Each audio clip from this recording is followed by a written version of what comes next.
Do we have any apologies? We have apologies from Michael Wadsley, Penny Wadsley, Anik and Seelan, and Dave David. Excellent. If you haven't already, there is an attendance sheet just at the door there. Please put your names down before you leave tonight. Can I have someone to confirm the minutes from the previous meeting?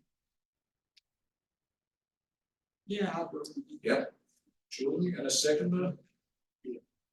Right. Thank you. I don't think there was any business arising from the minutes.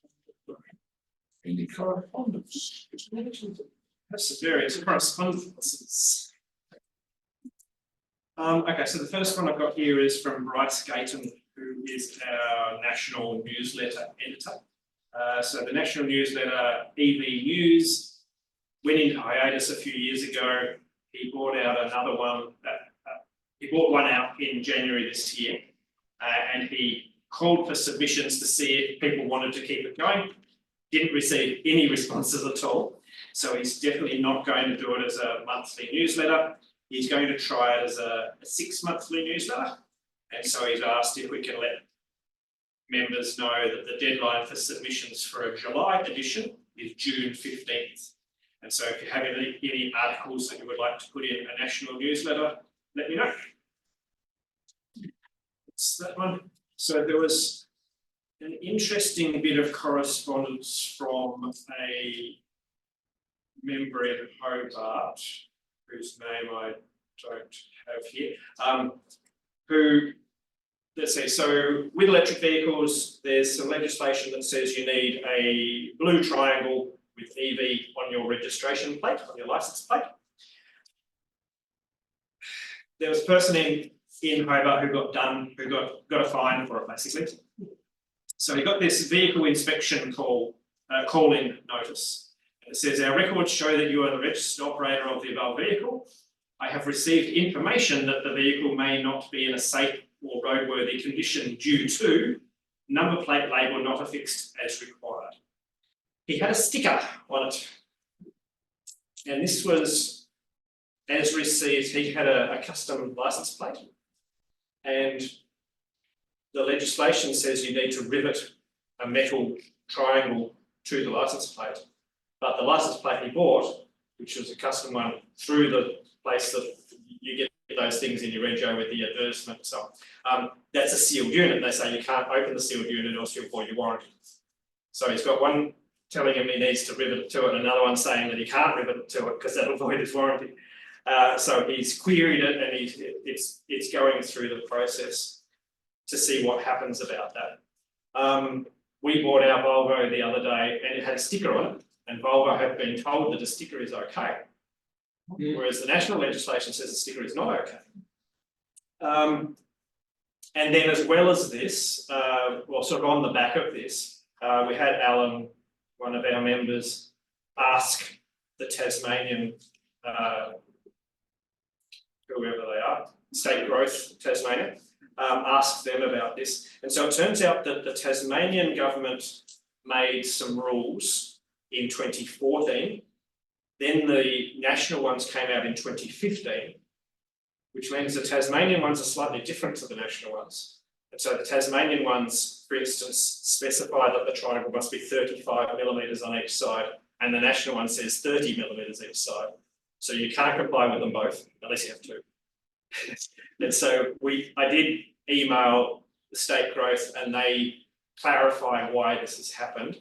They said they're in the process of updating their regulations, but either will do. You can have 35 or 30. So the ones that AEVA sells are 30, which meets the national criteria, which is what the state government is going towards.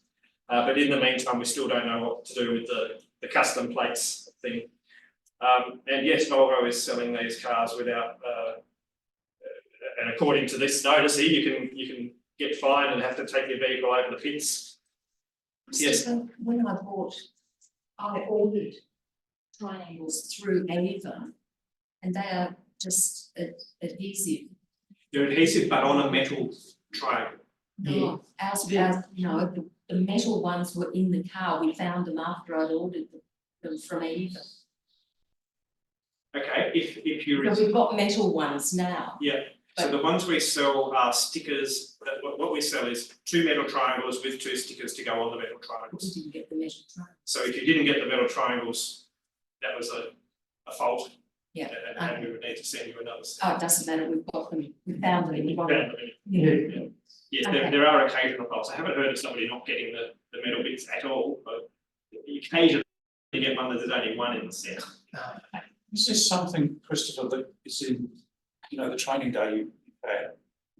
Is that within that as well, so people know?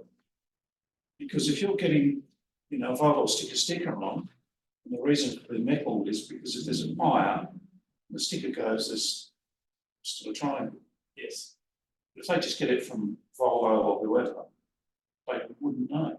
that's There's an EV sticker, that's. and if I was going to get a fine, I'd certainly be passing that on to Volvo. But no, it isn't in that particular workshop that you're talking about. It isn't in that. There are a lot of things that aren't in that because it's only 2 hours long. So you borrow our workshop. Longer workshop. Come back for another session. I was just wondering, what I got at Tesla just recently, is this kind of standard when the car's registered with Tasmanian government? So the legislation from a national point of view is the same legislation that says what colour your blinkers have to be and where your brake lights are and so on. But it's to be affixed to your number plate. So all of those other things like blinkers and so on are from the manufacturer, but the number plate is not from the manufacturer, it's from the state. But the state don't give you the triangles. And so it's you're the one that gets fined, but it really should be the dealer that makes sure it complies with the legislation. Yeah. But they don't all know about it. And so we've sort of seen a brand will start selling cars and they don't know about it, and then they suddenly know about it, and then they start applying. Tesla didn't have them on there for ages, but I think they do now. Can I suggest that AEVA lobbies the state government for a distinct license plate number series? In Germany, they all end in E. No, it's simple. If you see a car with an E at the end of the license plate, it's electric. And it says, That would say the license plate is issued by the state. that It's would issued for a only, particular vehicle. yeah, that would only then apply in Tasmania. Fine. And so, yeah. Or it could be they inbox the triangle into the license plate. You don't have to add it. Anyway, it's a suggestion that we might think of. Probably use it a lot of internal combustion engine cars. Well, okay, so we don't use E, I'm not just saying Germany did that, but it could be the triangle gets embossed into the license plate. Now, when it's registered, if you're registering an electric vehicle, right, you get one of those license plates with an embossed triangle. It's the state rule, they make the license plate, they should make it compliant. It's not that much to ask. You might. Okay, that's my correspondence, unless there's more questions. I just had an extra comment about the triangles. I have the metal triangles on my plate, but they're not riveted on. They're just affixed with a strong adhesive. That's the way that Tesla did it. So I don't know if the legislation says it must be riveted or not. It just says it has to be a metal triangle, not a sticker. So hopefully the adhesive metal triangle will be okay. But I just thought I'd share that there are other ways that some manufacturers do it. I'll have to look that up because I think it does say riveted, but I'll look it up and I'll put it in the minutes when I'm writing up the minutes. It would make sense it needs to be riveted because if you have a fire that burns the number plate, that burns the sticker off, it's going to, yeah. Anyway. Right, correspondence. Right, so moving on to general business. Do we have a treasurer's report? Do we have a treasurer? Is Nathan on them? I can't see from here. Here. We've listed, but Nathan, he doesn't seem to have a speaker next to his name, so. Oh, okay. Right. We're up to him. Probably can't. That was wrong. Can't hear it. I'll He just, said he was going to be online unless not familiar. I'll just check and see if he sent me an email. Pauline, So no, there's no treasurer's report on the memo. we'll see, we'll try to include a basic treasurer's report within the minutes when we send them out.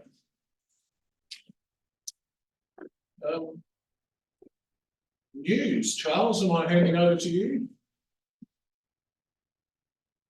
Yes, I sent through a link which has the news slides on it to Christopher. Not sure if it was fairly late when I sent it, so I don't know if he's seen them yet. So I have some here. Yeah. Cool.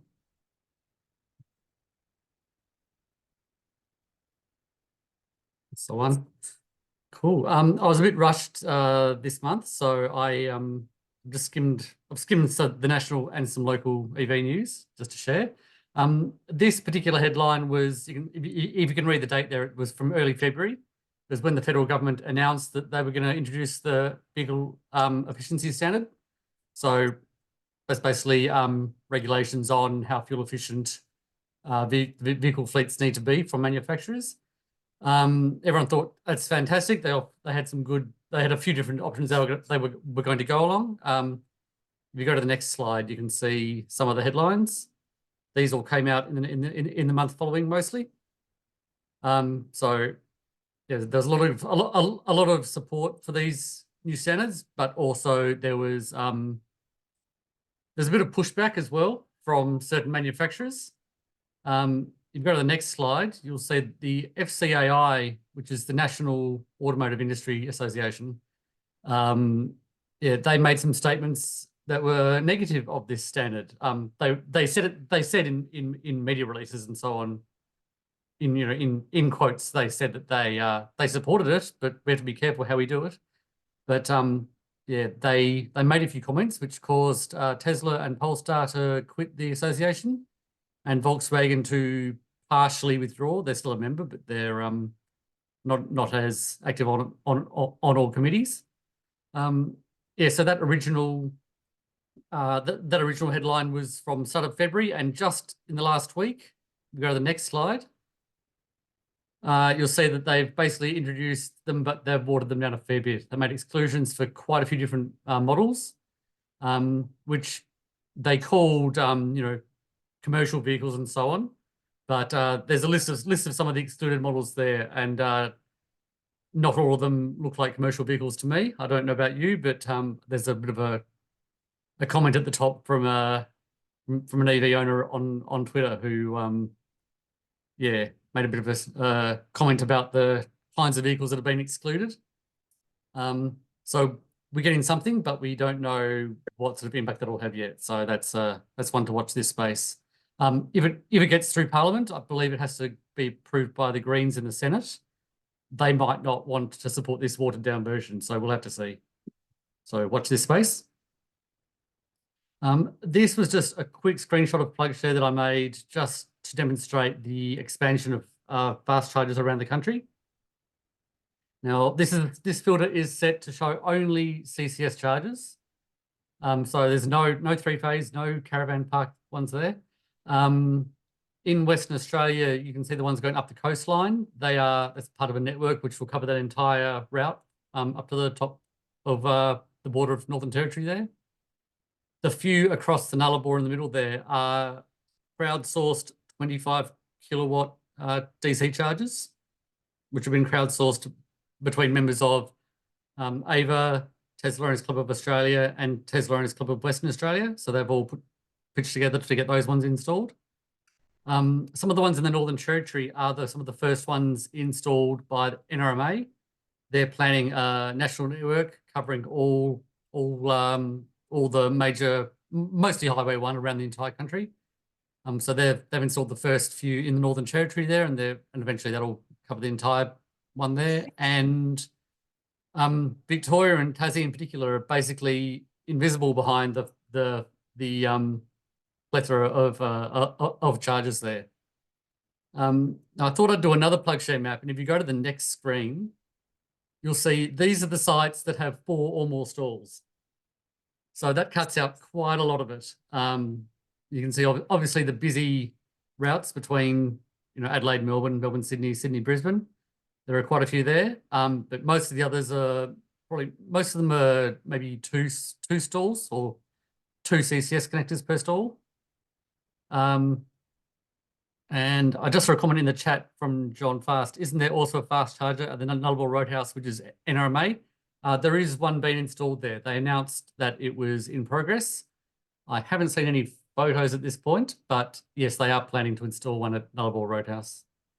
Now, of these chargers on this map, about half to 2/3 of them are actually Tesla superchargers, but it only shows the ones that are open to all EVs. So most of those ones would be more than 4 stalls. There might be 8 or 12 stalls. But there's good coverage there, but we need to start building for capacity, not for coverage, I guess you could say. Do you want to skip to the next slide? This was a slide that I included in January, and I haven't actually changed it, but it's still relevant. There's another, for those of you who are with Aurora and are using the Aurora Plus app, you can choose a power hour slot, which is a 3-hour slot of free power, basically. And they give you a range of dates, and you choose one range within that series of dates. So the next one is from, I think it's from today for the next 6 days. There's a few slots you can choose. So just a reminder to choose one if you haven't already, because it's a good opportunity to charge your EV on that free power. This was also a slide identical to the one in January. At the time, I said it's opening soon, but still no sign. So just thought I'd keep this here just to remind everyone that it still exists and it's still on its way. This was a new site announced by Mood Food. Now, Mood Food currently have their sites in Kempton and New Norfolk, both of which have been having a few issues lately. But this is a new site in Cambridge. Now, that map, as shown there, is pretty much the entirety of the parcel of land that they're building on. You can see in the middle is the forecourt with all the petrol pumps. Around the edge is sort of a driveway with a drive-through coffee sort of ordering system there. And if you look in the top left where the highlighted yellow square is, that's the EV charger spaces crammed right into the corner. So yeah, there's only about 4 parking spaces on site that are not petrol pump spaces. And they've sort of, it looks like the EV charger is a bit of an afterthought there. But anyway, that's planned for Cambridge. So we'll probably see something there at some point. This was a site that I also had in the last at the last meeting. It looked like it was going to be a DC fast charger site. We've recently found that it's not only are they AC chargers, but they're just for the TasUni fleet vehicles. So I'm just tempering people's expectations there in case they were waiting for those ones to come online. So false alarm for those. Tulla is, I believe, in build. I don't know if this is if the physical situation has improved. This is also a photo from the last meeting. That's just the only one in build that we know of in the state, and I think that might be the last one before the map. Yeah, so this is just the regular map. I don't believe anything's changed since last time. I've listed a few of the planned sites which are going to be coming over the next month or 6 months or year, who knows. And this is usually where I hand over to Clive because he knows all the gossip about these things. So you might have some comments he wants to add to that. Yeah, I'll throw a few things in. The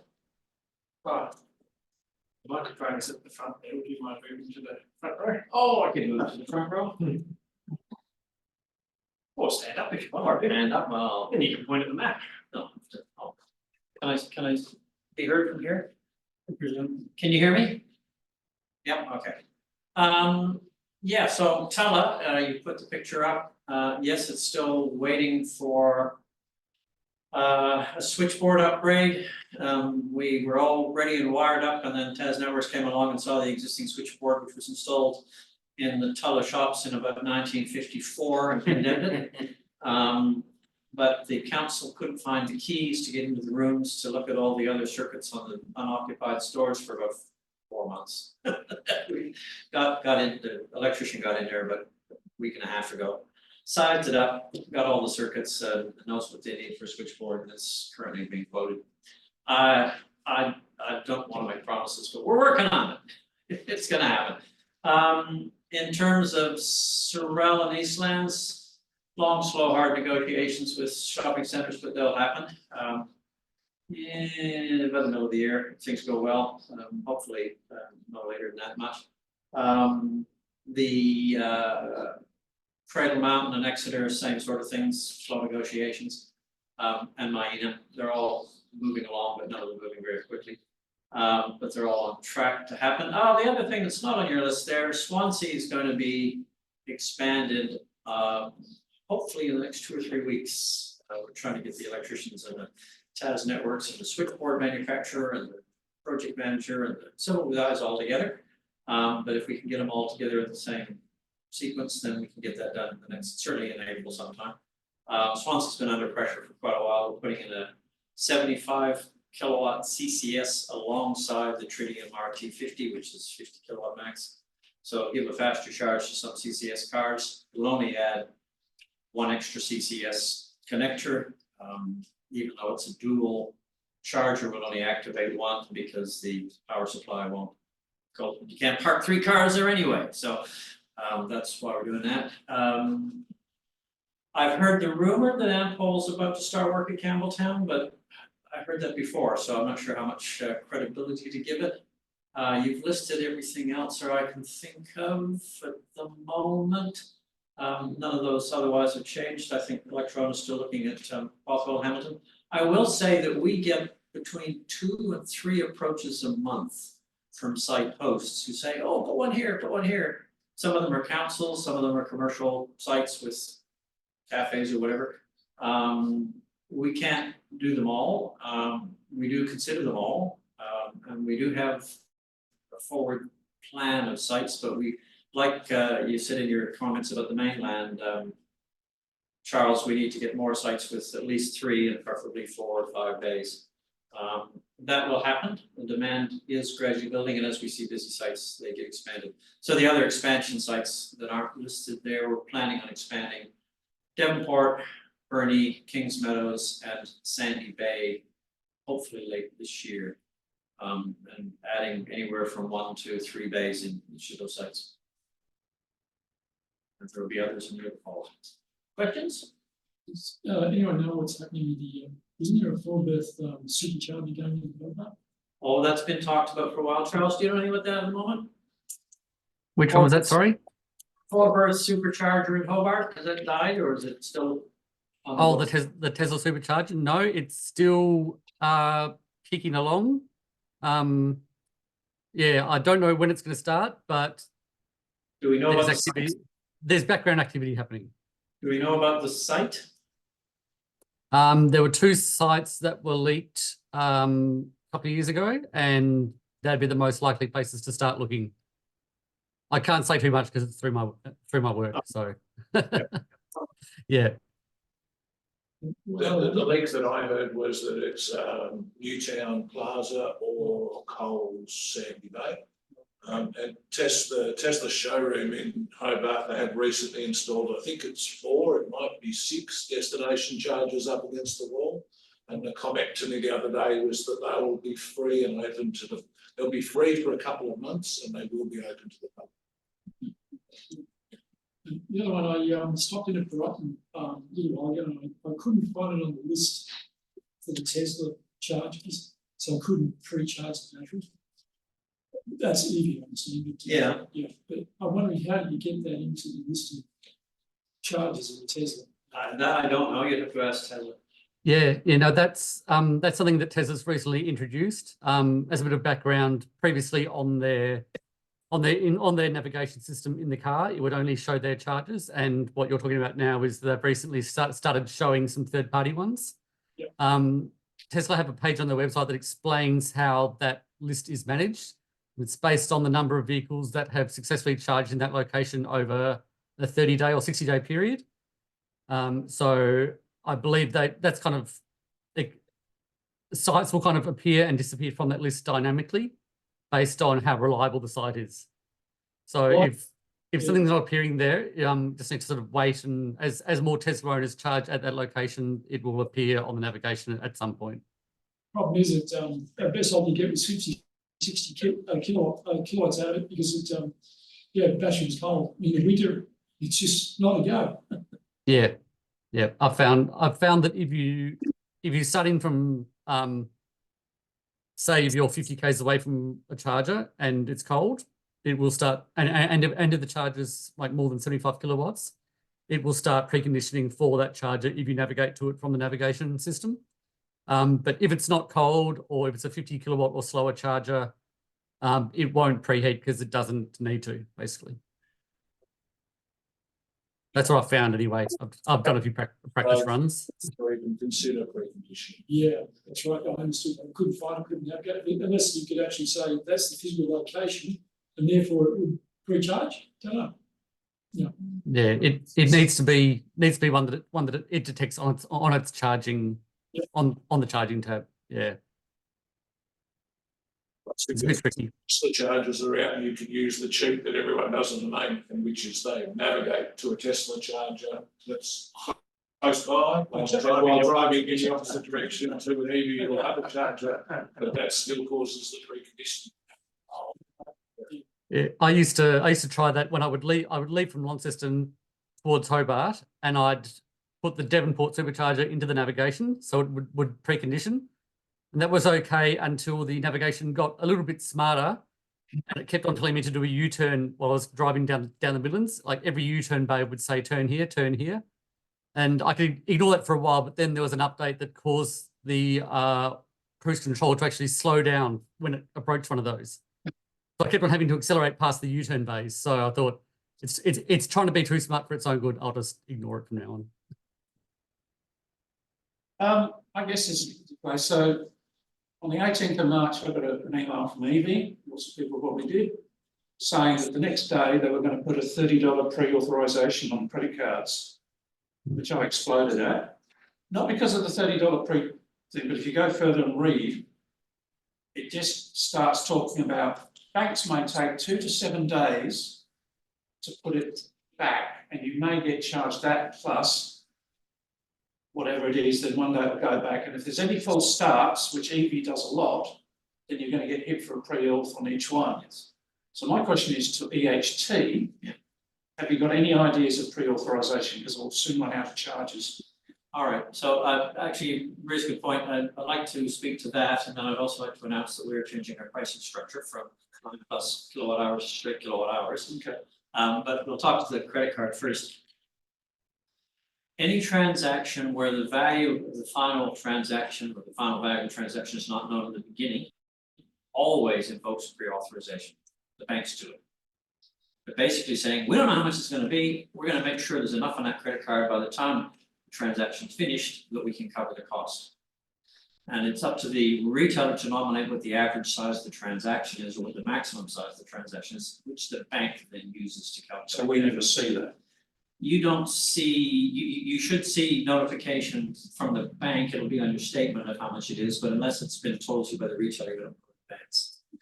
Now, you think it's bad here in Germany. I was speaking to some people who were trying to use the table menu to order a meal, and because there was a dodgy Wi-Fi signal or whatever, their orders failed.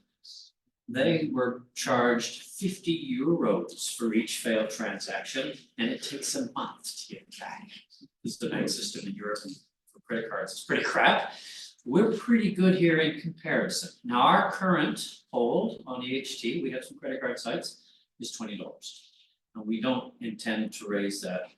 But we don't see, I mean, if I pay at the minute, I don't get told. You'll see it on your transaction as soon as You will log into your bank account. Your available balance will be diminished by that. Yeah, you'll see it right away. I only ever see whatever I've paid, I've never seen. Are you paying by credit card? This is in AEVA using the app. Using the app. Everything is through the app. But Okay. it's through the Yeah, app. so it's not a tap and go. No. So there's none of that on the ChargeFox app transactions, just on our direct credit card transactions. So no, this is the EV app. Yeah, okay, no, well, that's not happening on the ChargeFox app, and I have no knowledge of their intentions. We've already got smart, mine's a debit card. Interesting, I'm not quite sure how they treat it, or if they treat it differently. Okay, interesting question. I pay mine with a debit card, and my experience of it is that it diminishes the balance by the $30, and then it comes back, but the 7, if it's taking you back 7 days, I'd be talking to your bank. That's what they. Because in my experience, it's been a 5-minute thing. EV said, yeah, but they're covering themselves. Yeah, they are Just covering 7 days. themselves, But when I rang them, when I talked to them, they stuck with that, saying it's not us, it's the banks. It is, I think that some banks some banks are slow and some banks are, fast, And it is the bank that's doing it, not EV. That didn't stop me calling EV some quite long names. Yeah, well, I don't It say is you owe them an interesting. apology, but they can't control what the banks are doing. No, I understand that, but they can control whether they put a $30 pre-order or not. Don't know their banking arrangements, so I can't speak. I suspect all they, as Clive alluded to, all they can do is nominate the amount. And if they don't nominate an effective amount, then they're carrying this. Of any transactions. We pay, so okay, I'm not going to argue because we can't, but I just refuse to use EV, it's as simple as that. Well, that's what you must think. Yeah, no, we're not planning to change it, but I don't have control over what. No, I understand that bit, but In terms of our price change, it will be effective from the 8th of April, which is the Monday weekend after Easter. There will be some emails sent out to regular users. We're not going to spam everybody, but if you're a regular user, you'll get an email. The pricing is going from time charge per minute plus charge per kilowatt hour to straight kilowatt hour. A number of reasons. In the early days, people understood it. The new users were finding just can't do the math, can't be bothered, they're not interested enough. They complain and get confused, etc.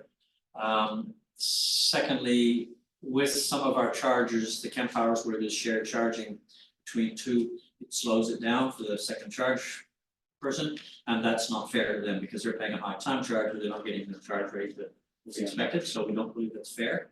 The third reason is it allows people to make comparisons between us and others, whereas at the moment that's a very difficult thing to do. And finally, it's essentially cost neutral, but it very much depends on the site you're charging from as to whether in fact it's an increase or decrease. Across the network, it's cost neutral. It is tiered by power, so lower power sites are cheaper than higher powered sites. If you are a car which charges quite quickly now, you will pay more after the change. If you're a car which charges quite slowly now, you will pay less.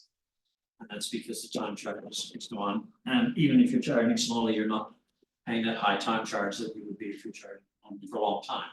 So it's meant to be not a price rise, but a price change.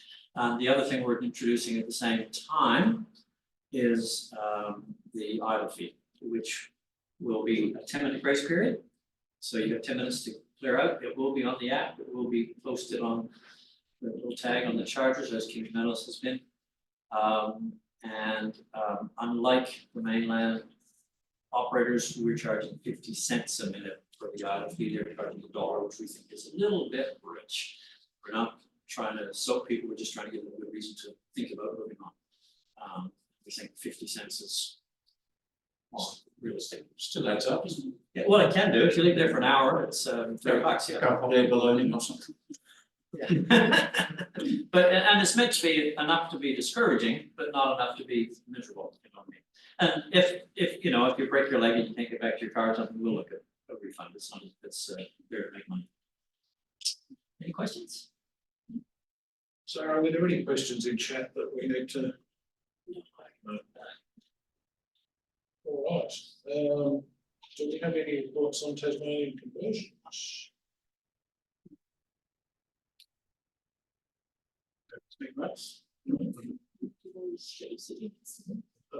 Go ahead with that's my update. Unfortunately, I was the last board meeting was on the 27th of February, and I was busy celebrating my birthday with my family, so I was unable to attend. But I did send some questions and things in to be addressed during the meeting. The report from the president, sorry, the key points were that the AEVA stall at Electrify Everything was a success. He's been involved in several media interviews on the new fuel efficiency standard that Charles discussed earlier. AEVA had one of its strongest increases in membership, monthly increases in membership ever, with over 100 new members, taking us to 1,300 financial members overall. There was an AEVA webinar on EV fire risk yesterday, I think. Tomorrow. Yes, the 28th, but maybe they minutes that wrong. An inaugural meeting of the Northern Territory branch is likely to occur in April. And unfortunately, a visit to the Nordic East EV Summit in April can no longer be funded by the Norwegian EV Association, so we won't be sending a delegate. In the Treasurer's report, the Treasurer responded to several questions from directors, that would have been me, concerning the balance sheet and the profit and loss statement. As a consequence, the board has agreed to obtain some additional professional financial expertise for a limited period to support preparation of the financial reports moving forward. Policy on branches at FBOS terminals was discussed, and the board has approved that as long as branches have moved to a Bendigo bank account, they can subscribe to Bendigo's Tyro FBOS reader facility to allow us to take FBOS payments at a branch level. The AEVA Growth and Transformation Project is underway. The board agreed to hold the initial working group meetings for the 3 work streams, which are policy advocacy, membership value, and financial sustainability. This is a follow-on from the collaboration with the Norwegians and the workshop that was held in Perth last year. The board sees it as an open question. I won't read all the details, but basically they're letting the committees decide their own agendas, use their own tools, etc., and aren't dictating anything beyond the terms of reference and how they present to board and receive endorsement for initiatives, etc. So the Tasmanian branch doesn't have representatives on each of those. We don't have representatives on all of the committees, no. I think so if anybody's interested, yep, let us know. More than happy. I'm participating on the financial sustainability committee, but there's certainly, it would be great to see some Tasmanian representation on the membership value or policy advocacy committees. So if you're interested, please have a chat to us. We're having some minutes later. Sorry, where did I get to? We did discuss some principles, I guess, around potential partnerships and how they'll be assessed.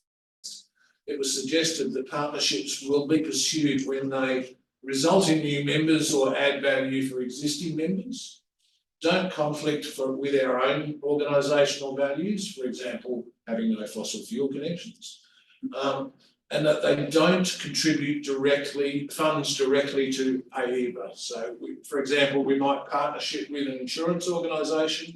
AEVA will not receive a financial benefit from that. We would be looking for the financial benefit to be passed to our members. They don't involve exclusivity, and they don't prevent AEVA from expressing its views about the partner and on their activities.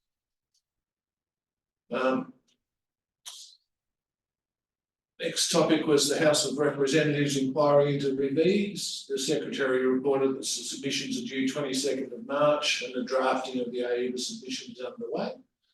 Members of the Policy Advocacy Working Group have been invited to contribute. The board noted that AEVA has submitted a response to the consultation questionnaire for the new fuel efficiency standard with a preference for option C and an improved option B as a second preference. In other business, the South Australian director reported that the Ford Supervan 4.1 EV recently set a record for the fastest ever lap at Mount Panorama. And this should apply more pressure on Motorsport Australia to be more open to AVs, which is a personal passion of Mike Jonker, the South Australian director. That was it. Any questions on national or anything else?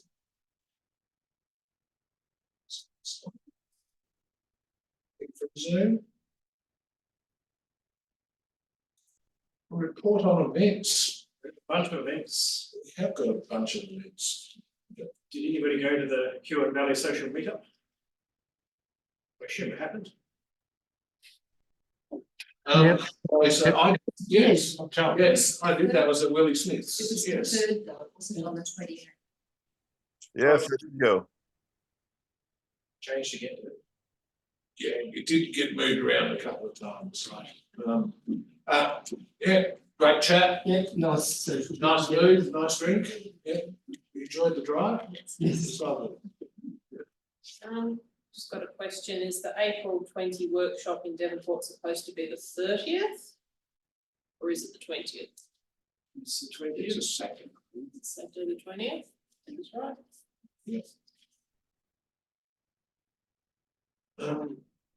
Dave, and a webinar? So you can report on that for us. I can just quickly say, we had a lot of interest in that, and we set the pricing, I think it was $15 free if you're a member. That's where a lot of our members came from in that stat that we had before. Yeah, the webinar's definitely been a success in attracting new members. And get this work going on, I guess, to bolster that series of webinars moving forward. It's mainly by Chris Jones, the president, I must say. So again, if anybody would like to be involved in that, he would like some of the We would appreciate sharing the help, I think. and that's it. Yeah. Electrify everything in Sydney, as reported by National, a success. Sustainable Living Festival in Launceston.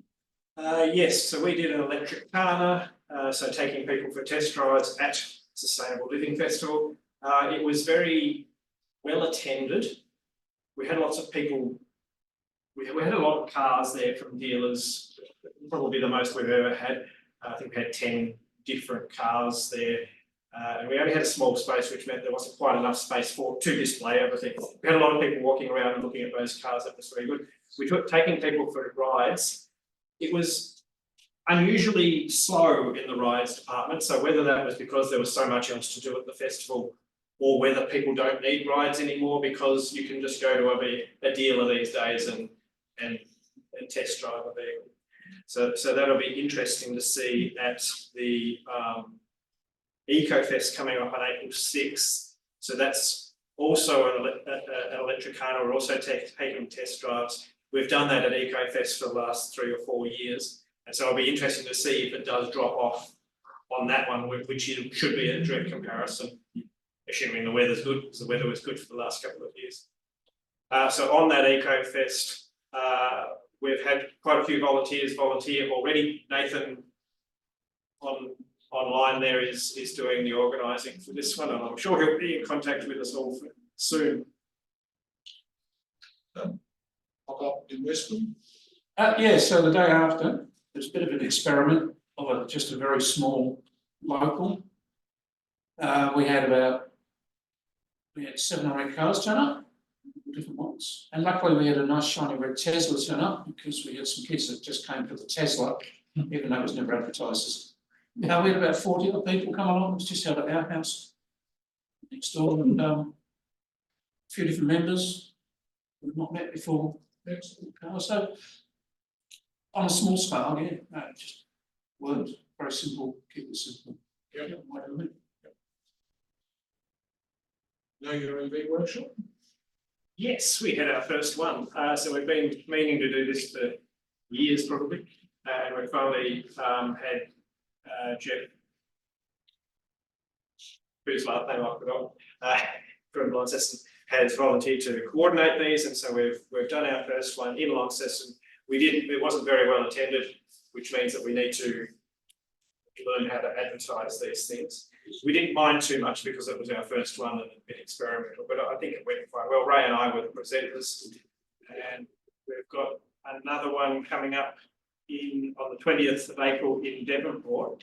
So the Launceston one was put on then so that we could advertise it at the Sustainable Living Festival.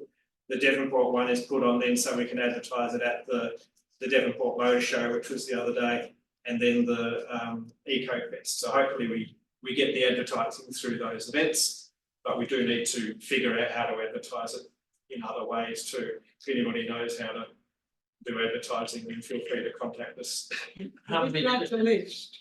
Did it not come through to you? I wrote a list of these are all the marketing strategies for doing. Did you say that was today? No, a couple of weeks ago. Okay. Emails. Send it again. Yeah, I'll send it again. Yeah. I did reply. The other thing was that the Launceston one was on Thursday, in the middle of the day, and the Devonport one will be on Saturday. Yeah. So potentially there's a little bit more freedom for people on the weekend. How many did you count? We had 8 people in the room, but there were various people who were presenters and potential presenters and so on. So I think it was like 1 or 2 off the street. And then for much. It was busy. There were only 4 of us there. We had a Tesla. 4 cars. Sorry. 4 cars. You say that, sorry, yes, 4 cars. 6 people. Yeah, we had a Tesla, a conversion, an Atto, and a lovely new Volvo. And yeah, there was a lot of interest, particularly people, I think, wanting to, well, some of them with some of the usual myths about the battery, you know, will have to be replaced in a few years. What do you do with them? I had a few people talking about them catching fire, all those sorts of things. But I think it was worthwhile going. I think it was a good day and lots of interest. So coming up, we've got AEVA webinar on fires tomorrow, as we discussed. We've got the Glebe Hill Village event this Saturday. Still anxious for more volunteers there. We've only got about 4 volunteers at this stage. We'll have the BYD Atto, Dolphin and Seal, an Audi e-tron Q8, I think it is, the Cooper Born, 3 Teslas and 1 or 2 Kias at this stage, and a Nissan Leaf. Excellent, thank you. What time are we beginning? We're setting up from 9 AM for a 10 AM start, running through to 2:30. EcoFest spoken about, Tribunner. Haven't had much interest in so far, so if anyone's interested in attending a Tribunner, please reach out to me. Ivan and I will start pushing for some volunteers and some more cars for that. We've got the Triple E Expo launch in Hobart on April 23rd. So that's a media launch for the National Conference and Expo in November. And then the Know Your EV workshop in Devonport, which we discussed, and of course the National Conference and Expo in Hobart. For that, we'll be hiring out Princess Wharf #1 to a huge event, expecting hopefully over 2,000 visitors per day. The conference will be held on the Friday prior at the Hobart Convention Centre, the next wharf over in Hobart. So that's our premier event for the year, and Tasmania's turn to host the national conference. So with that, unless there's any questions or other business, I might hand over to our guest speaker, Andy Corbell from the Metro Tasmania, who's going to talk to us about the zero emission bus trials. Thank you very much for coming along, Andy. Please make me welcome. My name's Andy Corbell. I work for Pitt and Sherry, who are engineering consultants in Launceston, and Metro have put me on as project manager for their zero emission bus trial. So I've been on the job for just a little over 2 years now, full time working on this particular project, and it's honestly been one of the most exciting and interesting projects I've ever worked on in my PM career. So I'd like to take a chance to share it with you. As you can see, I'll be talking about our zero emission trial includes both the battery electric bus component and also hydrogen electric buses. And I can talk a bit about those too if you can. So now we step through. There we go. Just go. Let's see. All right. So take yourself back to November 2020. Gone down to Hobart for the day, do a bit of shopping. You've done the right thing. You've caught the bus up the top there, and you've hopped out of the bus. And of course, the traffic's noisy. Buses belching diesel fumes all over you, and you think, gee, now Tassie's the transport sector in Tasmania makes up 21% of our greenhouse gas emissions. Wouldn't you think in a place that can be 100% renewable in electric energy that we could do something about zero emission transport? Well, fortunately, just down the road, the government was just announcing that they were going to fund trials or fund Metro to conduct trials of both battery electric buses and also hydrogen electric buses. And around the same time, an organisation called the Blue Economy CRC, which is a cooperative research centre, they announced that they were going to build Tasmania's first electrolyser in Hobart, which is the machine that's used to manufacture hydrogen gas for fuel. So everything sort of was coming together there in late 2020 to get the trial underway. And what did it look like? Well, there's two completely separate sources of funding that the government brought to Metro. There was the battery electric trial funded by Department of State Growth. They put $6 million up for a 2-year trial of 4 battery electric buses. And I can see a head shake, but I can guarantee you every cent is spent and spent well. My head shake is around, this has been done all over the world, and do they think that electrons do different things in Tasmania? Well, let me explain the reason for the trial. The trial for the battery electric bus trial is not a trial of battery electric buses to see whether they work or not. It's a trial so that Metro Tasmania can learn about what it needs to do to change its business to transition from a 250 to 300 bus diesel fleet to a battery electric fleet. And trust me, even over the last couple of months, they've been learning really fast that things are very different.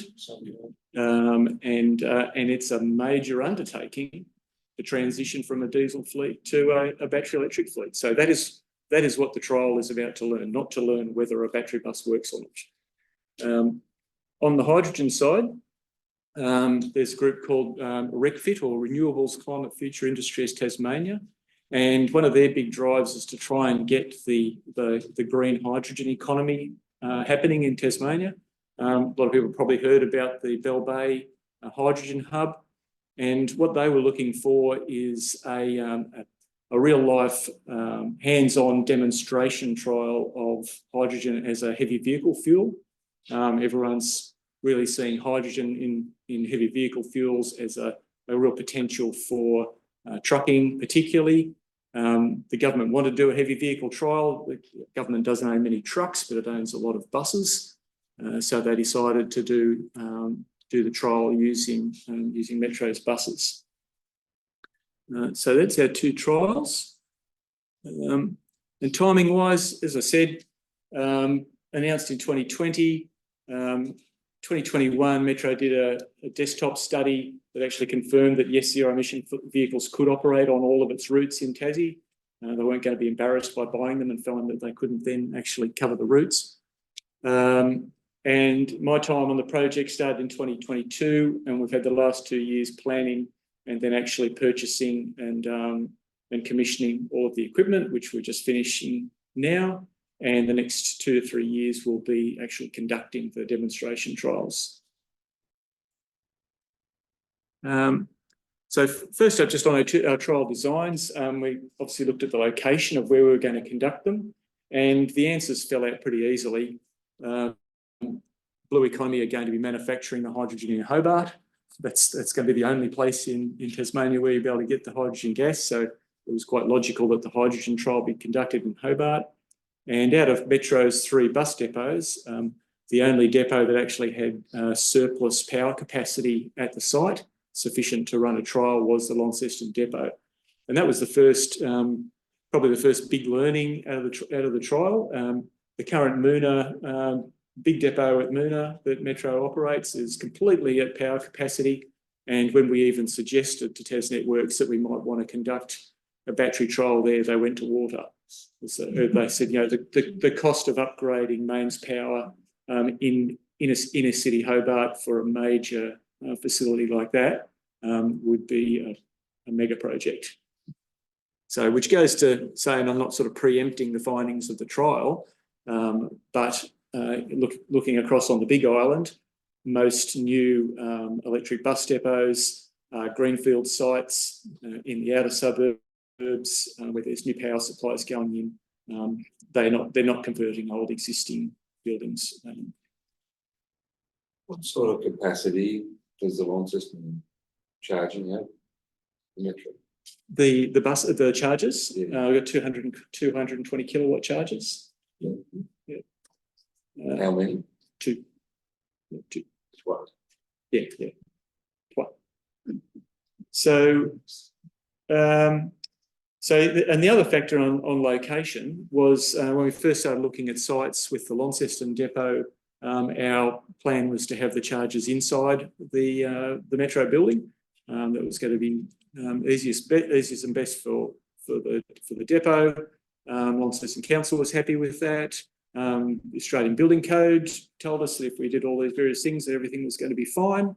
Until we sat down with Tas Fire Service and found that they had a much more conservative opinion on where charges should be. And it was a really interesting discussion engaging with Tas Fire Service early like that, because there's absolutely nothing preventing us from having those charges inside the heritage listed Metro depot.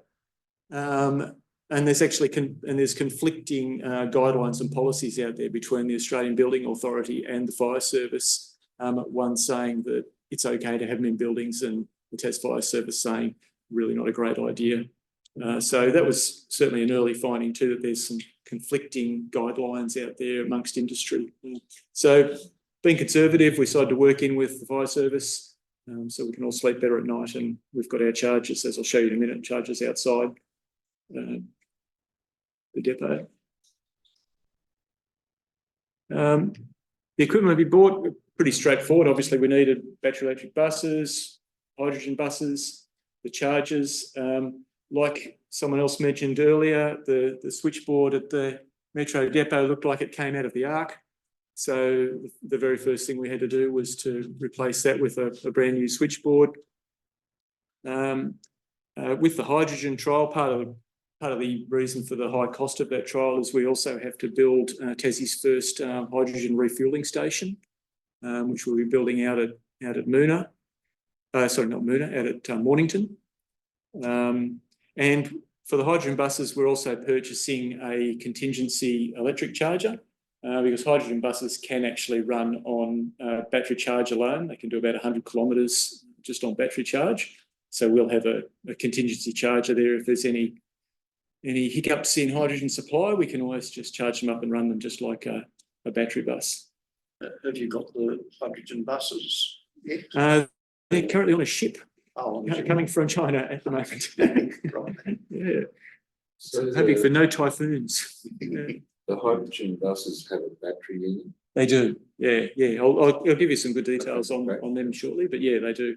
And they are, yeah, as I'll explain, they're basically an electric bus as well.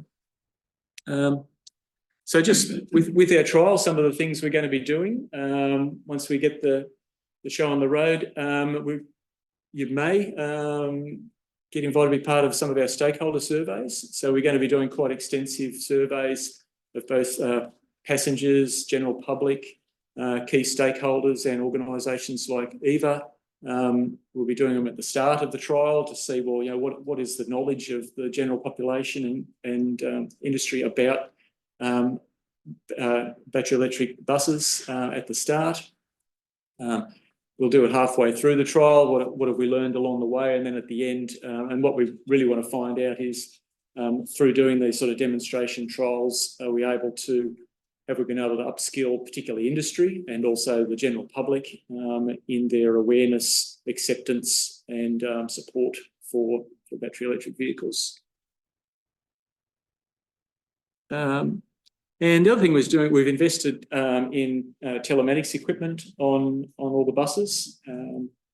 So we'll be capturing all manner of data from the buses as they operate. You can see we're working with ZF Australia, who've put the telematics systems in. So we're basically able to, as you can see, track the location of all the buses, and soon on Metro's website you'll be able to log on and watch where our 4 Launceston buses are at any point in time. Might help you try and catch one if you log on and see. But in the background, and we'll also be displaying just some key metrics for the public for them to learn. So kilograms of carbon dioxide saved from entry to the atmosphere, what the bus's speed is, what its state of charge is, just to help build a bit of awareness about the buses.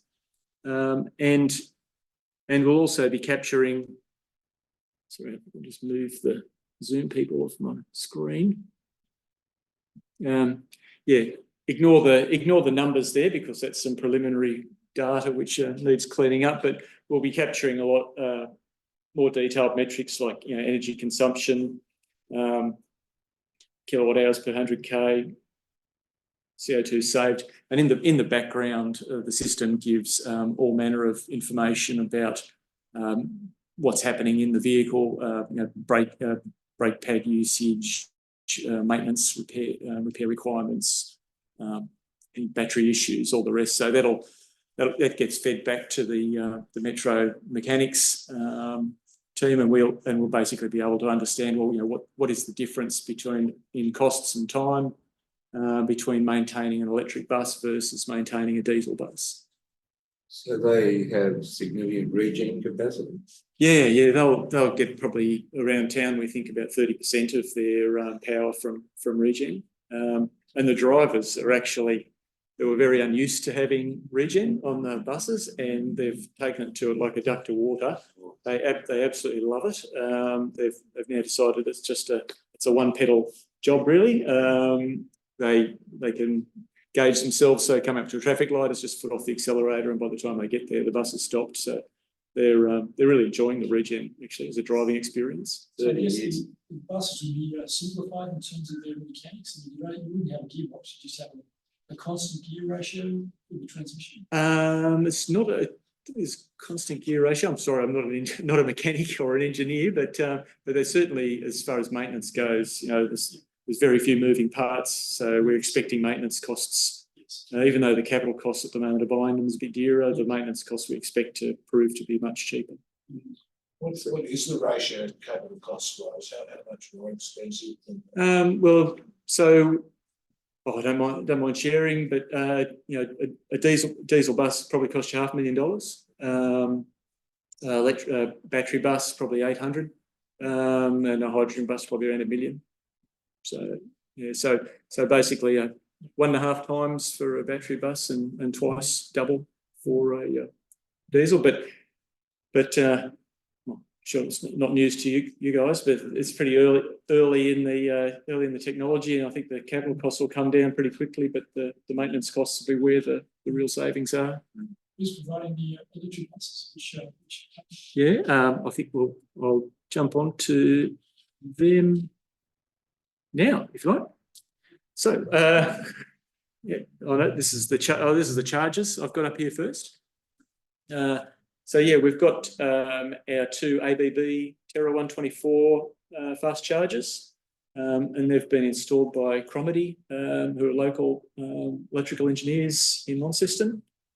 The CCS2 system, and I do have a little video, but I'll see if that works in a second. Yeah, a couple of the interesting things we had to do with this. You can see that very long 6 metre lead. That was a variation to the contract to get that to reach our second bus because of the way we had them staged. They'll charge one bus at 120 kilowatt charges, so they'll charge one bus in probably about 3 hours at the most, full charge. And if you have two buses connected, they'll charge at half rate, so about 6 hours to charge both. But it's not really a bother because the buses can do a full day's route around Launceston. Like the biggest day's work a bus will do around Launceston is about 200 kilometres. These will easily do 270 on a full charge. And Summer and winter. Sorry, Summer and winter. yeah, we'll see how we go in winter. Yeah. But they'll basically operate all day, come back, and about 11 o'clock at night they get put on the charger, charge overnight, and 6 o'clock in the morning someone will take them off and off they go again. What's the maximum charge rate the bus can accept? I mean, that's set, limited by the charger, but what could the bus accept if you had a high power charger? Yeah, I can only go on what I've seen it charging at 100 kilowatts, I think. Yeah. And how big is the battery?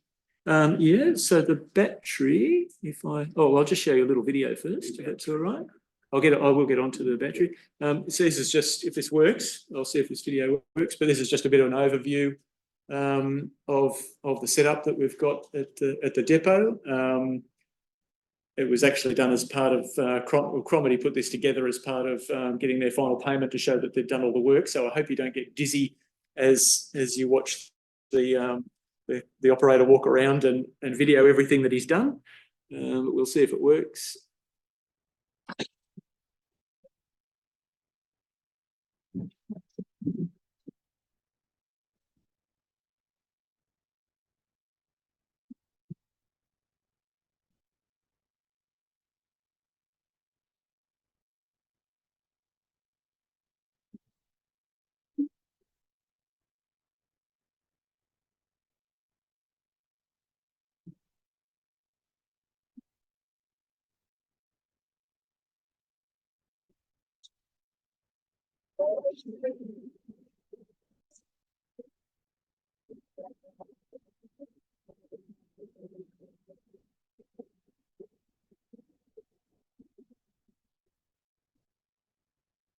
Have these stop inside the charging port there on the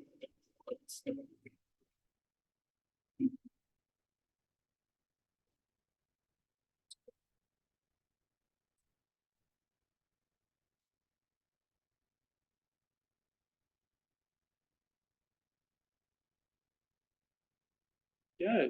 So charging at 220 is a lot of power plus heat. So the cables are water cooled. No, they're not water cooled. No, just there's no cooling. Yeah. So yeah. 120. Yeah, 120 kilowatt. Yeah. Oh. Yeah. Yep. And so onto the buses. And the buses are made by Custom Denning, so they're a certified Australian-made bus made in Sydney. Custom Denning. The only Aussie components are the batteries, which are 4C batteries from France, and ZF electric motor from Germany. And yeah, the question about the batteries. So there's 5 lithium-ion NMC batteries. I think they're 77 kilowatt batteries each.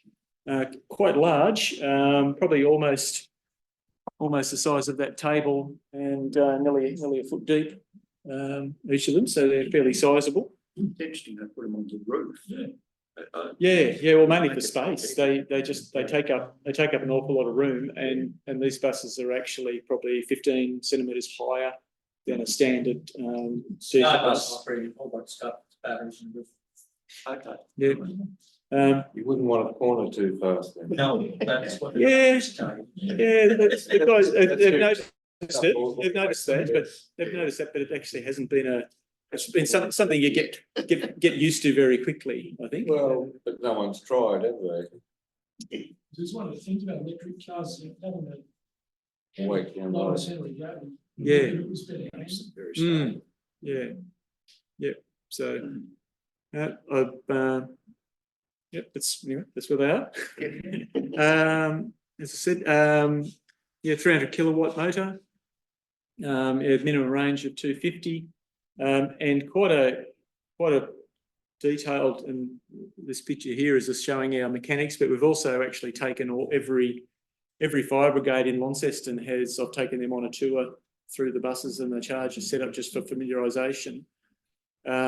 One to look at the fire suppression system, which is all so the three on the roof and two batteries in the rear, and the fire suppression system is all really focused on those 2 batteries in the rear and the motor and some of the components in the back. But the big issue that we've been discussing with the fire service is the high voltage power cables, which mostly in the rear and also on the roof, because as we've been explained to the fire service, you don't really want to go rushing in with the jaws of life when you've got up to 750 volts still running up to 15 minutes after the buses shut down. So quite a long time to de-energise the high voltage cables in the bus. So there's a number of high voltage power isolation points in the bus. The driver's got one. There's one at the rear to cut the high voltage power. But yeah, certainly for first responders, they need to be aware that even though the fuse might have been pulled out, there could still be residual current in the vehicle. So it's the sort of thing they've been learning about and becoming familiar with. Is there any particular reason why they overlap lithium-ion phosphate? Because it's supposedly it's a better fire safe chemistry. Yeah, I don't know, but I know Custom, can't tell you what the name of their previous model was, but the main reason the change in the model was to go to the NMC batteries, which they thought were superior. Yeah. The fire suppression, what is that? Yeah, it's dry powder. So there's a dry powder, a tank full of dry powder that just and there's some detector cables that run through the back. So if they get melted or burnt, that will automatically set it all off. So it's fully automatic. It doesn't require the driver to set it off. The dry powder's a powder called Purple K. Whatever that is, sounds quite bizarre. Cousin yeah, but the custom denning engineer told me that they've tested and proved that the dry powder system works really well, because one of their apprentice mechanics thought it was an electrical cable and cut through the detector line and filled the whole workshop with dry powder in an instant. It's not great for you, I don't think. I don't know whether it's not toxic. Yeah, so that's the battery electric bus, and so this is our hydrogen electric bus. So they're coming from Photon in China, and so the difference between a hydrogen electric bus is still basically a battery electric bus. It's not an internal combustion engine running on hydrogen. what it's doing is it's using the hydrogen gas to manufacture its own electricity as it travels along. So it just uses a pretty simple chemical reaction to make electricity. Fuel cell. Through a fuel cell, yeah. So you have hydrogen gas in the tank, and the hydrogen combines through a fuel cell, and that in the bottom image you can see that silver box. The fuel cell is in there. So hydrogen gas, the hydrogen atoms join with oxygen atoms from the atmosphere through the fuel cell, and as those atoms are pulled together, when they combine, everyone knows what H2O makes. So that makes water vapour, and that's what comes out the exhaust pipe. So out the exhaust pipe comes some water vapour or steam, and through that reaction of those elements joining, it also releases an amount of some electrons, and the electrons go off to charge the battery. So effectively, it's not much different to a battery electric vehicle, and the battery electric vehicle gets charged at a standpoint, whereas this one is actually making its own electricity on the go. You could nearly call it a hybrid. I suppose, yeah.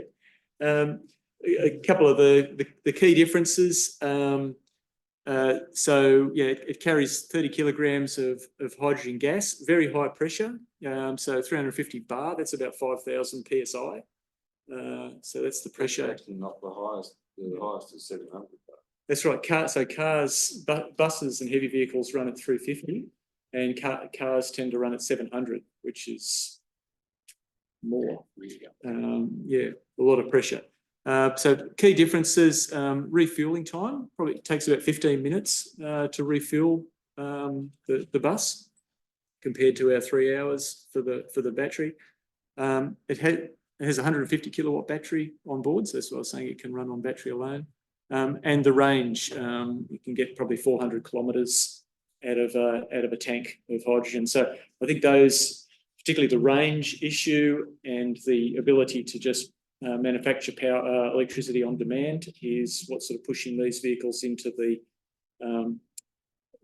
on-road trucking type uses, where you're not getting regenerative braking support. If you're on the open highway, you're travelling at high speed, going through a lot of battery power, and you're not getting regenerative braking. So it seems to be more suited to your intrastate type buses maybe, or trucks, rather than the city. But we'll see. Do these have regen? I believe so. Yeah, but I don't know for sure. Sorry. Yeah. Similar safety issues, and the one I forgot to mention, which is if anyone's seen one of our battery buses going around town now, is the acoustic vehicle alerting system. So because they're silent running, when they first started bringing them in overseas, they found that people with particularly poor vision, or these days people who are crossing the street looking at their phones, were getting run over. So when these and our battery buses are operating below 30 kilometres an hour, they'll make a little bell sound, a lot like a Melbourne tram. So you'll hear them going bing, bing as they tootle around the I was city. in Sweden 40 years ago, and their buses had a hydraulic system for regen. It would charge an accumulator, and then use that charge to start off again after they'd stopped. Okay. But the noise of this thing was horrific. Oh, right. So they didn't need any special They effects. didn't need that. Yeah. Oh well, that's needed now. Yeah, I threw this in for another presentation I had, but yeah, the old elephant in the room of battery fires, and yeah, according to EV FireSafe, who you guys are probably familiar with, but there's about 250,000 electric buses operating around the globe at the moment. So far, there have been 27 thermal runaway battery fires bona fide recorded. So it's about 1 in 10,000, which is actually less than internal combustion engine fire rate. And yeah, lastly, just add a little bit about our hydrogen refueling station. So yeah, this will be located out at Mornington, near the tip. It's a containerized, so basically a shipping containerized system. It has all of the equipment in it. It's got the dispenser, which is a lot like LPG gas dispenser. Looks very similar to that. There's a compressor inside to build up that high level of pressure, and all the safety systems. And then we've got high pressure storage tubes outside, and how it'll operate is the hydrogen is going to be being manufactured out at Lutana on BOC's site. That'll be delivered in tube trailers, which are basically a semi-trailer with a series of high pressure gas tubes on the back. They'll drive out to our site, and one will back in. It's basically a swap and go, a bit like if you're taking your gas bottle down to the servo and swapping it over. So a full semi-trailer, tube trailer will come in. He'll hook on and take the empty one away. They connect up to our refueling station. That takes the gas from the tube trailer and boosts it up and puts it into the high pressure storage tubes at about 500 bar. Which I think is about 7,000 psi, and then our bus can come in, parks beside the refueling station, connected to the dispenser, just like LPG, as I said, and then just with the differential pressure between the high pressure storage at 500 bar and the 350 that you need in the tank, the gas just naturally flows in under its own pressure. How many buses can you fill before you need a fresh tank? Yeah, so we've designed this one that you could fill five buses on a single run before. So these refueling stations need a regeneration phase to repressurise the storage tank, but we've got enough capacity for 5 vehicles, the 5 buses. So it's always as a gas, it doesn't go to liquid and then to a gas? Yeah, no, always as a gas. It doesn't convert to liquid. Yeah, I think to get hydrogen to a liquid, you have to take it down to about minus 200 degrees or something like that. Or very high pressure. Or extraordinarily high pressure. Yeah, that's right. Your tanks last longer, but exceeding high pressure. Yeah, well, the tanks are all so mostly fiberglass tank, very thick fiberglass. They test them by firing high-powered rifles at them to make sure they're good. I think if that's good enough, then that passes the test. Yeah, but I think with hydrogen, as you might be aware, there's issues with when it's in contact with metal. It can make metal brittle. So as a result, the tanks are fiberglass tanks. What volume is it a sphere or a cylinder? It's a cylinder. Yeah, and the volume, it'll hold 30 kilograms of hydrogen at that 350 bar pressure and about 15 degrees. So you know what the dimensions roughly? I'm going to guess about that big. Diameter? I haven't got them yet. They're still on a boat. Is that diameter or length? That was length. Diameter probably about that. Right, so they're short and chunky. Yeah, short and thick. Very thick. I've got a question. So a few years ago, Metro had a number of buses manufactured on the northwest coast. Yeah, but For a diesel yes, motors. yes. Terrible decision at the time, I thought. Can they retrofit those back to? As part of our project, we're doing a desktop study of whether that's possible or not. Okay.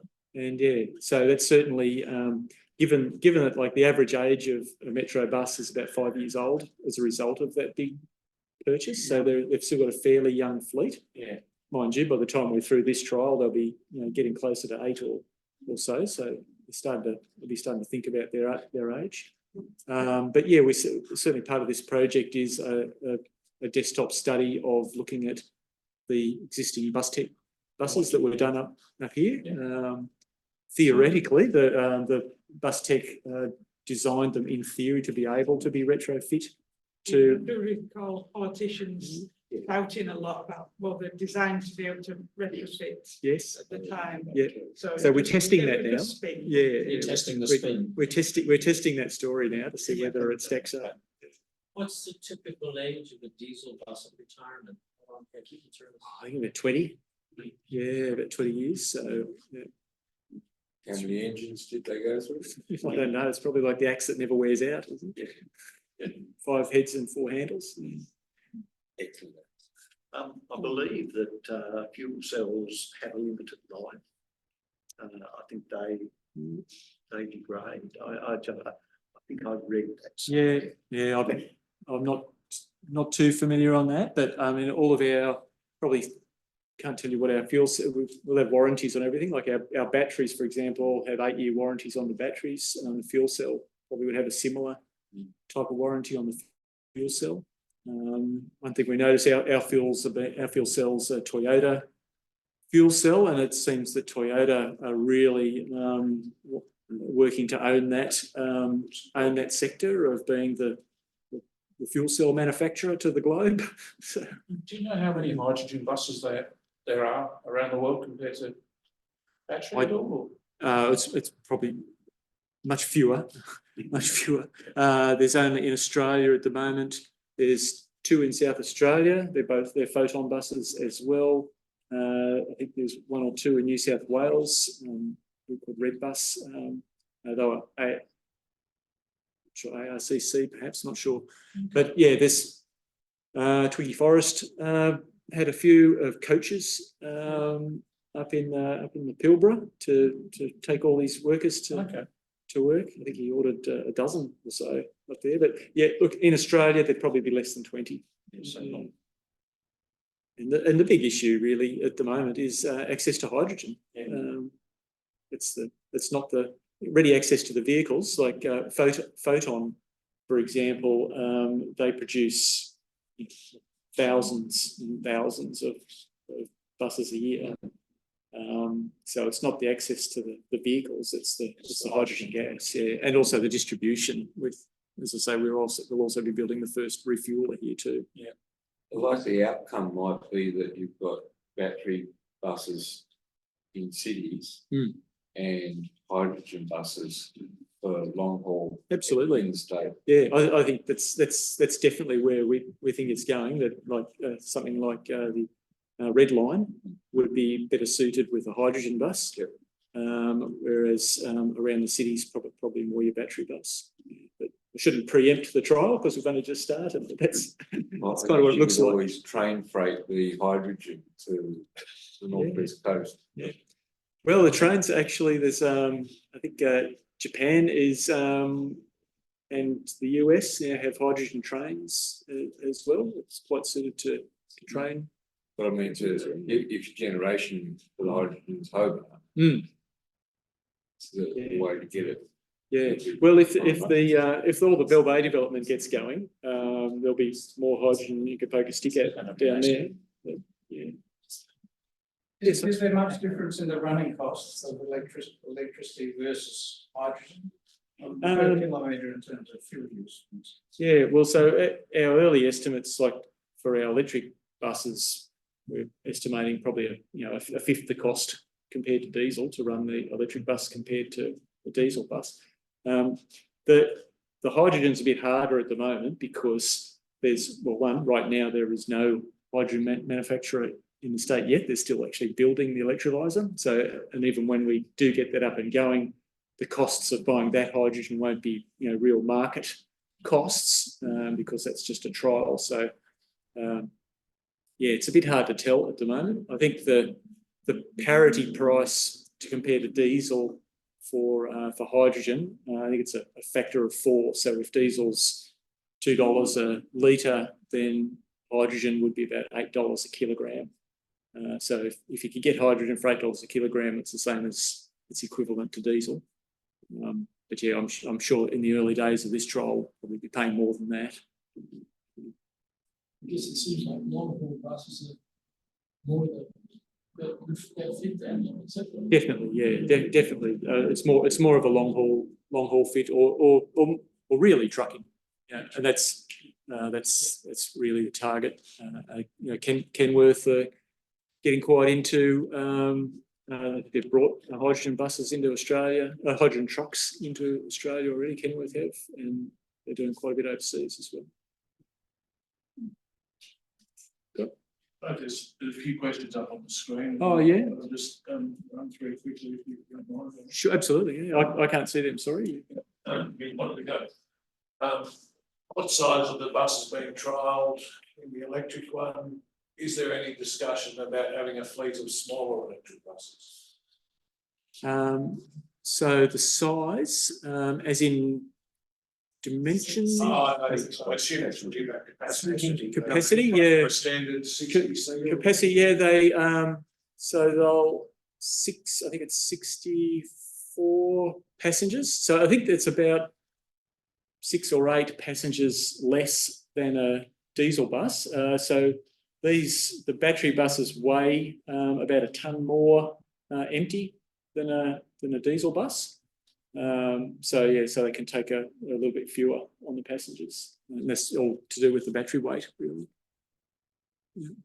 Small buses. I've spent all Metro's money, so. Do the depots have any solar arrays to help offset the wind costs?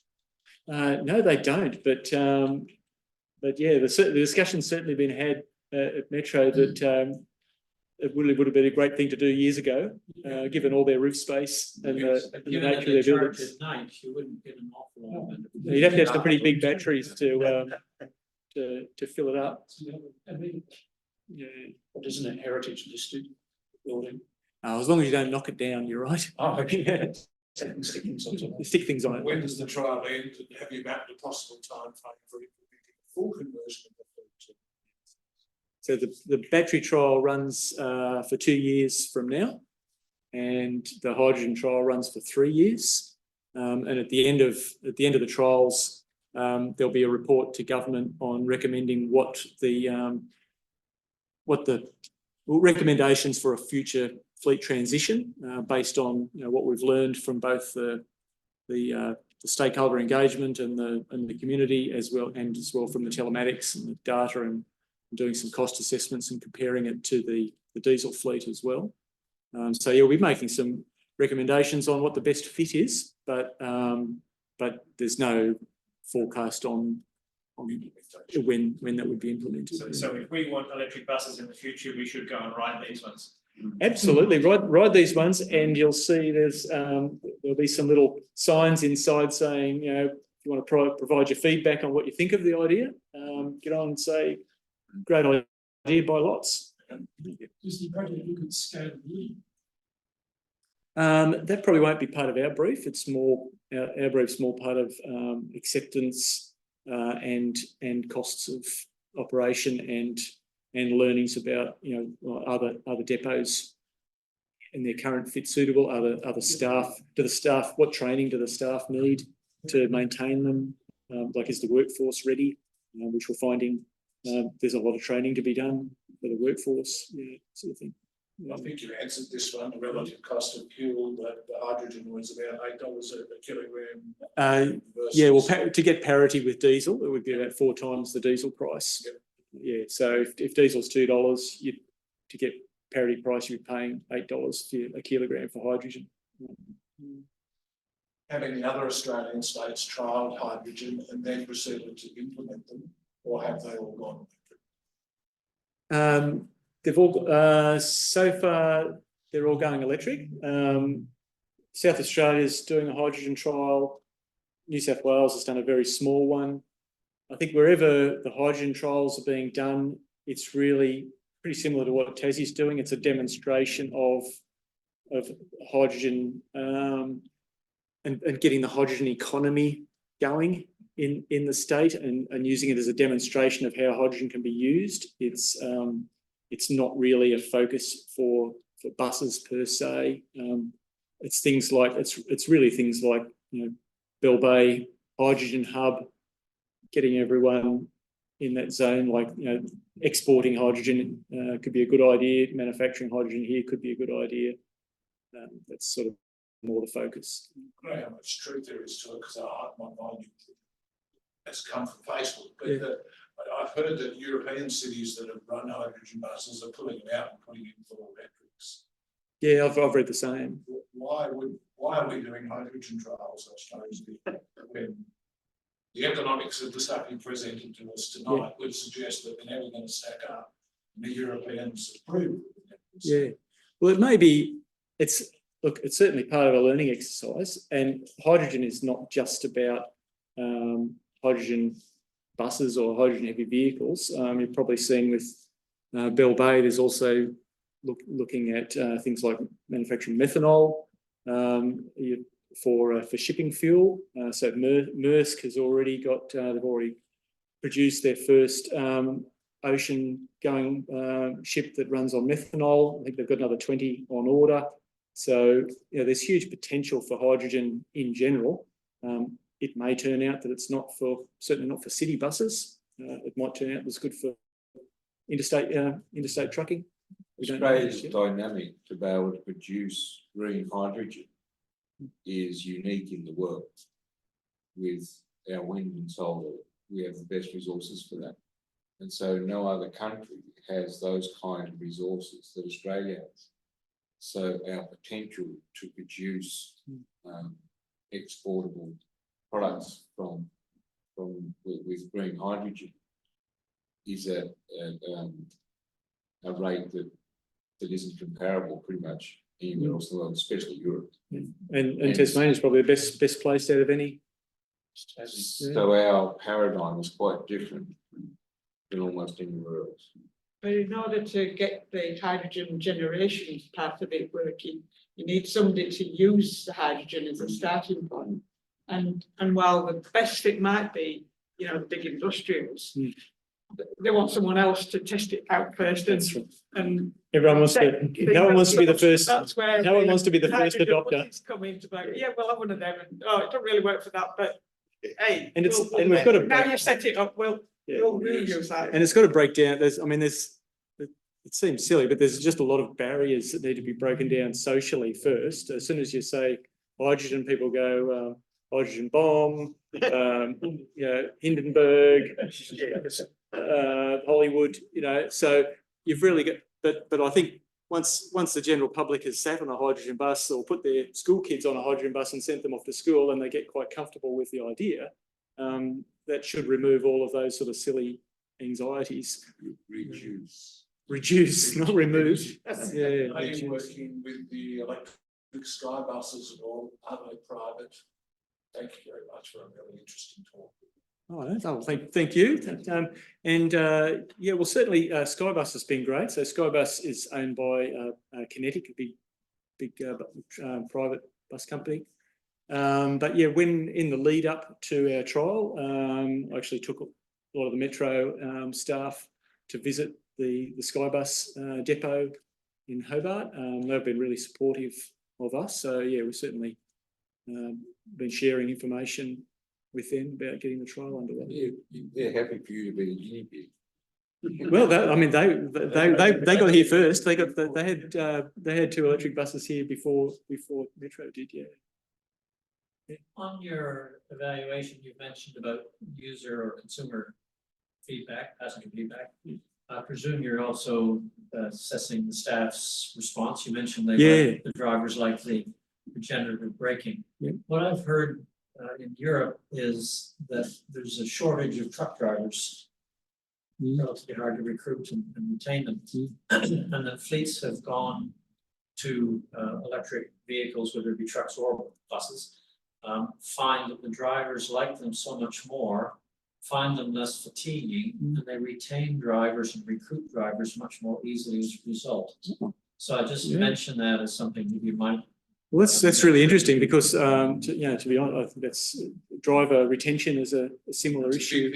And it was particularly high with garbage trucks because of the stop-start operation, much reduced noise. Yep. But it was also applicable in buses and general road transport. Yeah, we've certainly had very early feedback from the drivers about smooth ride, quiet ride, comfortable ride, enjoying the regenerative braking. So yeah, hopefully And you want to add geometric set Yeah, well, certainly we are definitely surveying staff and Okay. operators as well. So ask them about their career intentions if they've got an electric bus versus if they've got a diesel. I think within Metro, like probably the big career thing is for the younger mechanics who don't want to go home covered in grease every day anymore. The mechanics we've been bringing down from Sydney turn up with a laptop, dressed like I am, and plug it in. Drivers usually. Yeah, that's about it. Yeah. So yeah, there's no grease monkey work anymore.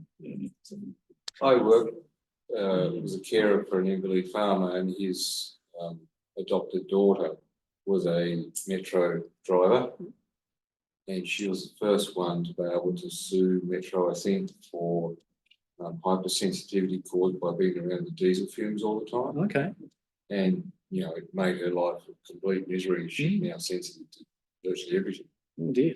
So hydrogen or battery eliminates. Yeah. So it's a major health Absolutely. Yeah.